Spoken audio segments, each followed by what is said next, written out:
Hey friends, Jessica here from Creators Couture, and in today's video I'm sharing a brand new boho kind of natural Christmas color palette that I think is going to be so good for the holiday season. But not only that, I think it's going to be awesome for year-round, especially if you make a lot of neutral kind of designs or a lot of plant, organic sort of designs. I think you're going to get loads of use out of it all year long. So my inspiration was kind of like a boho Christmas. I think even though I love color so much, we still see lots of like neutral being very popular, very classy, like you see here.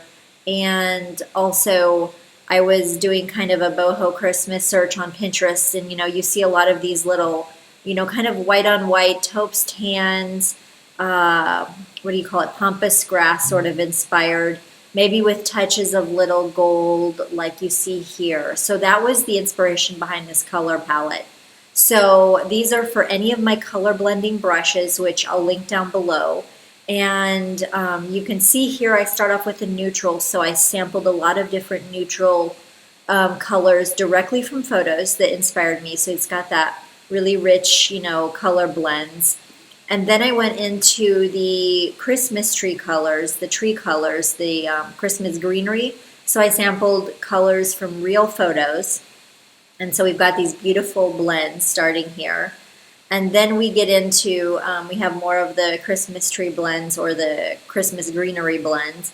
And then I sampled colors from red Christmas ornaments and stuff. So we've got these beautiful, classic color schemes. But aside from the red, the neutrals and the greens can be used all year long. So I think it's a really great color palette, and I'm adding that right away to my Patreon.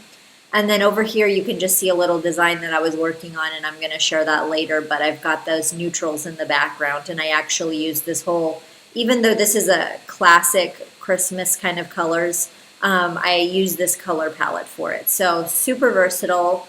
And again, you can use it with any of my color blending brushes, Impressionist brushes. And if you have any questions, just let me know down below. So happy creating, and I'm going to use this color palette in upcoming tutorials, so stay tuned.